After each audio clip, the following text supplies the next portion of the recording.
51 શક્તિપીઠ પરિક્રમા મહોત્સવ રાજ્ય સરકારે આ એક એવો મહોત્સવ લાવ્યો હતો કે જેમાં તારીખ 12થી લઈને 16 તારીખ સુધી બનાસકાંઠાની આજુબાજુના જે બધા જ ગામડાઓ છે એ ગામડાના લોકો અંબાજી ખાતે જે 51 શક્તિપીઠ જે આવેલી છે તેની પરિક્રમા કરી શકે, તેના દર્શન કરી શકે, એના માટે રાજ્ય સરકારના ખર્ચે લોકોને ત્યાં બધી જ સુવિધા પૂરી પાડી હતી. બસની સુવિધા, જમવાની સુવિધા, રિક્ષાની સુવિધા, બધી જ જાતની વ્યવસ્થા કરી હતી. બધી સુવિધા પૂરી પાડીને 51 શક્તિપીઠની પરિક્રમા કરાવવામાં મદદ કરી હતી. ભગવાન પ્રત્યે હંમેશા દરેક લોકોની આસ્થા જોડાયેલી હોય છે, શ્રદ્ધાનો વિષય છે, પોતાના ધર્મને તેઓ પ્રેમ કરતા હોય છે. એટલે જ્યારે પણ કોઈ સરકાર આવું ધર્મનું જો ક્યારે કામ કરતું હોય કે જેથી લોકોની આસ્થા પૂરી થઈ શકતી હોય એવું જ્યારે કોઈ સરકાર કામ કરતું હોય તો એ સરકાર દરેક લોકોને વહાલી લાગવા લાગતી હોય છે. અને આજે જે ભાજપ સરકાર કરી રહી છે એમાં પણ થોડુંક આ રીતનું દેખાઈ રહ્યું છે કે જ્યારે ભાજપ સરકાર જ્યારે આ રીતનું પરિક્રમા, જ્યારે 51 શક્તિપીઠની પરિક્રમા કરવામાં લોકોને મદદ કરતી હોય, બધી સુવિધા પૂરી પાડતી હોય, ત્યારે લોકોની આસ્થાનો વિષય ના હોવાના કારણે લોકોને ભાજપ સરકાર બહુ ગમવા લાગતી હોય છે. હું ખુદ પણ અંબાજી ખાતે જે આ 51 શક્તિપીઠ પરિક્રમા મહોત્સવ જે ચાલી રહ્યો હતો, હું ખુદ પણ તેમાં ગયો કે દરેક ગામડે પોતાના ગામમાં તમને સરકારી બસ લેવા આવે, એ બસમાં તમારે અંબાજી જવાનું, ત્યાંનું સ્ટોપ આવે ત્યાં તમારે જમી લેવાનું, જમ્યા પછી તરત જ ત્યાં ફ્રી સેવા આપતી હોય છે રિક્ષાઓ, જેનું રાજ્ય સરકાર ભોગદાન ભોગવતી હોય છે.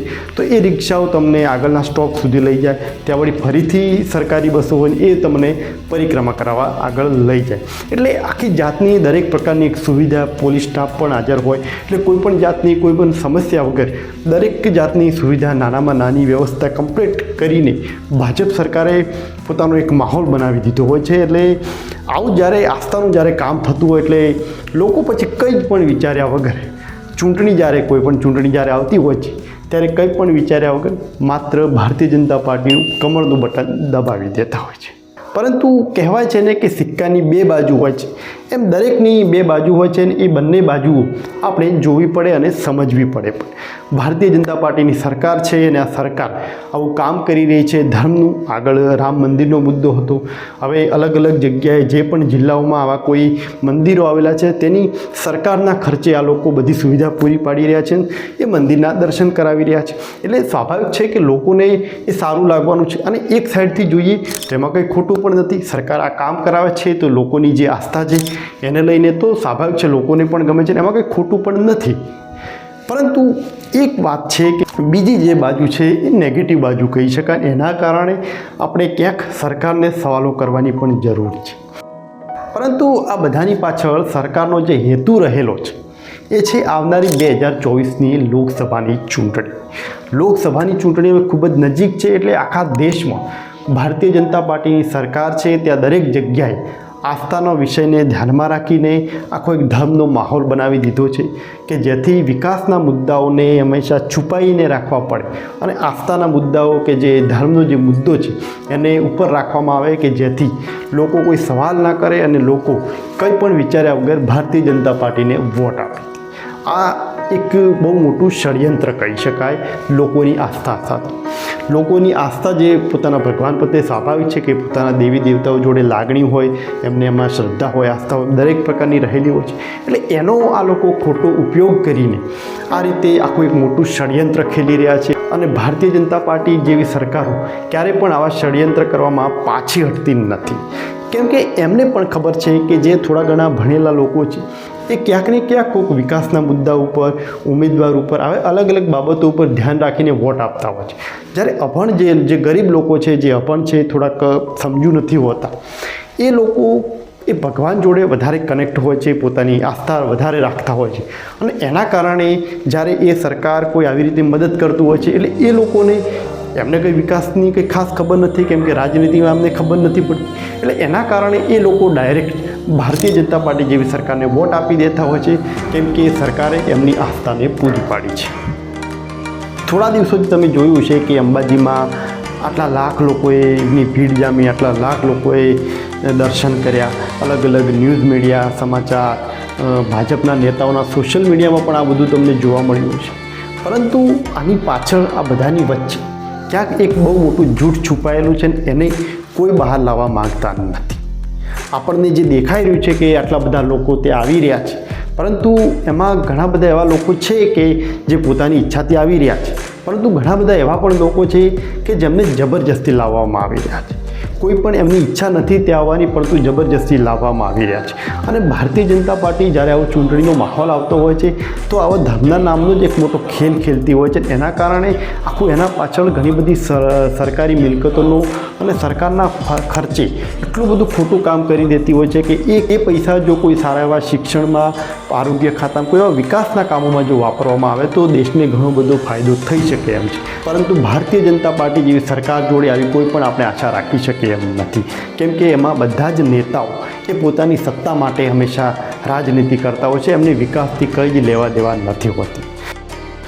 51 શક્તિપીઠ પરિક્રમા મહોત્સવ જ્યારે અંબાજીમાં ચાલી રહ્યો હતો, જ્યારે હું પણ ત્યાં ગયો હતો, ત્યારે મેં જોયું કે ઘણી બધા લોકો હતા કે પોતાની ઈચ્છાથી આવતા હતા, પરંતુ ઘણી બધી એવી બસો હતી કે એકદમ આવું ખાલી બસો હતી. મતલબ એક આખી બસમાં કે જે 70ની કેપેસિટી છે એની જગ્યાએ માત્ર 10થી 15 લોકો ત્યાં એ બસમાં જોવા મળતા હતા. એટલે જબરજસ્તી આના પાછળ ખોટું એવું ખર્ચ કરવામાં આવી રહ્યું છે અને જબરજસ્તી લોકોને લાવી રહ્યા છે. અને એ પણ એમાં જે ખાસ કરીને મેં જોયું છે તો એમાં ઘણા બધા મજૂર વર્ગ જોવા મળ્યા કે જે મનરેગામાં કામ કરતા હતા. મનરેગામાં જે લોકો કામ કરતા હોય છે એમને જબરજસ્તી લાવવામાં આવે છે કે તમે આ દર્શન કરવામાં આવી જાઓ અમારી સાથે, અમે તમારી રોજી જે છે 300 રૂપિયા એ ભરી દઈશું. એટલે આખું જે સરકારી તંત્રને આખું ગુલામ બનાવી દીધું છે ભારતીય જનતા પાર્ટી જેવી સરકારે.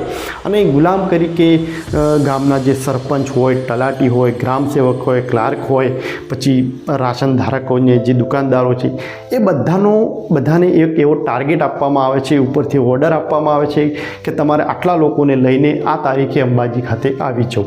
દરેક જગ્યાએ કોઈ પણ આવી જ્યારે મિટિંગો હોય, કોઈ સરકારી મિટિંગ હોય, કોઈ આવી મંદિરોની મિટિંગો હોય, તો આ રીતનું જ્યારે જોવા મળતું હોય છે ત્યારે આ જ લોકો આવી સરકારી અધિકારીઓનો આવો ખોટો ઉપયોગ કરીને એમના ઉપર દબાવ મૂકીને એમને ત્યાં ટાર્ગેટ આપવામાં આવે છે કે તમારે આટલા લોકોને લઈને ત્યાં જવાનું. અને આના કારણે આ લોકો ત્યાં ભીડ બતાવી દેતા હોય છે કે જુઓ કેટલા બધા લોકોએ દર્શન કર્યા. એટલે આ ખરેખર એક પાછળની જોની રિયાલિટી જુઓ તો ઘણું બધું સાચું નથી હોતું જે આપણને સોશિયલ મીડિયામાં જોવા મળતું હોય છે.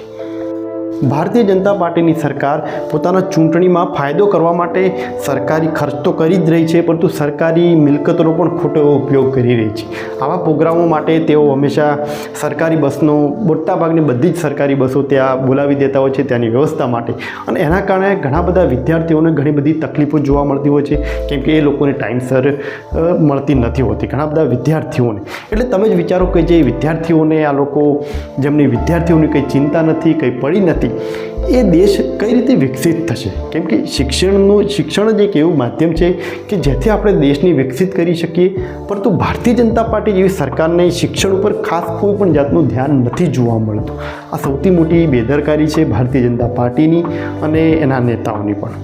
અને તમે જ વિચાર કરો કે જે આવી પોતાની ચૂંટણીનો જે પ્રચાર થઈ શકે એના માટે, એવા કામ માટે જો આ લોકો સરકારી અધિકારીઓનો પોતાના ગુલામ બનાવીને એમના પર દબાવ મૂકીને આ રીતેનો ખોટો ઉપયોગ કરે છે, તો શું ચૂંટણી જીત્યા પછી એ અધિકારીઓ જ્યારે પોતાનું કામ ઈમાનદારીપૂર્વક નહીં કરે, થોડીક એવી તકેદારીથી જ્યારે એ અધિકારીઓ કામ નહીં કરે, તો શું ભારતીય જનતા પાર્ટીના નેતાઓ એમના ઉપર કોઈ દબાવ કે એમના ઉપર કોઈ ટકોર કરી શકશે ખરા? સ્વાભાવિક છે નહીં જ કરી શકે, કેમ કે એ લોકોએ તો એમને જીતાડ્યા છે. ચૂંટણી પ્રચારમાં જ્યારે તમે આવા સરકારી અધિકારીઓનો આવો ખોટો રીતે ઉપયોગ કરતા હોય તો તમે એવી આશા ના રાખો કે ભારતીય જનતા પાર્ટીની સરકાર એ અધિકારીઓ સારી રીતે કામ કરશે, અને અધિકારીઓને જો નહીં કરે તો પણ એમના જોડે ટકોર થશે. અને એના કારણે જ ગુજરાતમાં પેપર લીક, લઠ્ઠાકાંડ, બ્રિજ તૂટવા, અરણી તળાવ જેવી ઘટના બની, આવી અનેક ઘટનાઓ બને છે. એના પાછળનું કારણ આ છે કેમ કે એ સરકારી અધિકારીઓ ઉપર કોઈ પણ જાતનું આ લોકો સ્ટ્રિક્ટલી એક્શન લેવા તૈયાર નથી હોતા, કેમ કે ચૂંટણી સમયે એ લોકોનો ખોટો ઉપયોગ કર્યો હોય છે. એટલે આ રીતે સરકારના ખર્ચે આ લોકો પોતાનો પ્રચાર કરી રહ્યા છે, કેમ કે આ લોકોને વિકાસથી કંઈ જ લેવા દેવા નથી. માત્ર એમને લેવા દેવા છે તો માત્ર પોતાની સત્તાની લાલચમાં, પોતાની સત્તાને બચાવી રાખવા આ લોકો સરકારના કરોડો રૂપિયા ખોટી રીતે વેડફાઈ રહ્યા છે. અને આ કારણે આપણા દેશમાં અનેક એવી ઘણી બધી સમસ્યાઓ પણ જોવા મળે છે. ગરીબી હોય, મોંઘવારી હોય, ઘણી બધી એવી સમસ્યાઓ પણ જોવા મળતી હોય છે. જો એ બધા સરકારી ખર્ચો ઉપર થોડુંક નિયંત્રણ કરવામાં આવે ને એ બધા જો ખર્ચા જો શિક્ષણ પાછળ કરવામાં આવે તો આપણે ચોક્કસપણે સારી એવી શૈક્ષણિક વ્યવસ્થા ઊભી કરી શકીએ કે જેથી ગરીબ લોકોનો પણ વિકાસ થઈ શકે. અને જો એજ્યુકેશનનું લેવલ જો વધી જશે તો ચોક્કસપણે આપણે ભારત દેશને વિકસિત બનાવી દઈશું. અને મોદી સરકાર કહી રહ્યા છે ને કે 2047 સુધી આપણે ભારત દેશને વિકસિત બનાવી દઈશું. એ આ રીતે નહીં બની શકે. ધર્મથી ચોક્કસપણે લોકોની આસ્થા હોય છે, એનાથી થોડો ઘણો ફાયદો થઈ શકશે અમુક બાબતો માટે, પરંતુ એકચ્યુઅલ દેશનો વિકાસ એ ક્યારે પણ એ ધર્મના નામે ન થઈ શકે. એના માટે શિક્ષણ વ્યવસ્થા જ એ સૌથી બેસ્ટ માધ્યમ રહેલું છે. એટલે શિક્ષણ વ્યવસ્થા જો વ્યવસ્થિત કરવામાં આવે, એના પાછળ જો ખર્ચ કરવામાં આવે તો આપણે દેશને વિકસિત કરી શકીએ છીએ. પરંતુ ભારતીય જનતા પાર્ટીની જે પણ રાજ્યોમાં સરકાર છે એવી એક પણ રાજ્યમાં હજી સુધી કોઈ પણ જાતની એવી શિક્ષણ વ્યવસ્થા કોઈ સારી એવી જોવા મળી નથી. માત્ર ક્યાંક એક આમ આદમી પાર્ટીની જે સરકાર છે દિલ્હીમાં, ત્યાં સરકારી શાળાઓની સુવિધા ખૂબ જ સારી છે. ત્યાં એક શિક્ષણ થોડુંક સારું એવું મળી રહ્યું છે અલગ અલગ એવા પ્રોજેક્ટો થકી. ત્યારે ભારતીય જનતા પાર્ટી કે કોંગ્રેસ એક પણ એવી શાળા નથી કે જ્યાં સારું એવું શિક્ષણ મળતું હોય છે. અને ભારતીય જનતા પાર્ટીની એક ટેગ લાઈન છે कि सपने नहीं हकीकत सब चुनते हैं, तभी तो सब मोदी को चुनते हैं. ખરેખર આ વાત એ થોડીક એમાં દમ નથી રહેલો. કેમ કે નીતિ આયોગની એક મિટિંગમાં પ્રધાનમંત્રી મોદીએ એવું કહ્યું હતું કે 2024 સુધી, 2019માં એમને સ્ટેટમેન્ટ આપ્યું હતું કે 2024 સુધી આપણે ભારતની ઇકોનોમીને $5 બિલિયન ઇકોનોમી બનાવી દઈશું. 2024 હાલ ચાલુ છે, પરંતુ ભારતની જે ઇકોનોમી રહી છે એ છે $3.7 બિલિયન. અને આ વખતે ફરીથી આ લોકો એવો દાવો કરી દીધો છે કે 2030 સુધી આપણે $7 બિલિયન ઇકોનોમી બનાવી દઈશું. કઈ રીતે બનાવશું? એક ફેંકામ ફેંક એટલું બધું આ લોકો એવું કરી રહ્યા છે કે ખાલી જનતાનું આકર્ષણ કેન્દ્ર બની રહ્યા છે. કોઈ પણ જાતનો વિકાસ કરવા માટે કોઈ એવું માધ્યમ એવું નથી લોકોને પૂરું પાડતા કે જેથી લોકો પોતાનો વિકાસ કરી શકે. જ્યાં એમને લાગે કે આ રીતે સત્તા પોતાની બચાવી શકાશે, સત્તાને વધારી શકાશે, ત્યાં એ રીતે ખોટો ઉપયોગ કરી દેતા હોય છે. તમે જ વિચાર કરો કે જ્યારે આવી તમને કોઈ મંદિરોમાં કે આ રીતની જ્યારે સુવિધા પૂરી પાડવામાં આવતી હોય છે તો એના પાછળ કેટલા કરોડો રૂપિયા ખર્ચી દેવામાં આવતા હોય છે. જો એ કરોડો ખર્ચો જો શિક્ષણ પાછળ ખર્ચવામાં આવે તો ચોક્કસપણે દેશમાં સારી એવી શિક્ષણ વ્યવસ્થા ઊભી થઈ શકે એમ છે. અને લોકોને શિક્ષણ વ્યવસ્થામાં પૈસાના કદાચ એ લોકો નહીં કરી શકે, પોતાની રીતે નહીં કરી શકે, એમાં સરકાર એમને મદદ કરે તો ચોક્કસ લોકો એ કરી શકશે, શિક્ષણ સારું એવું મેળવી શકશે.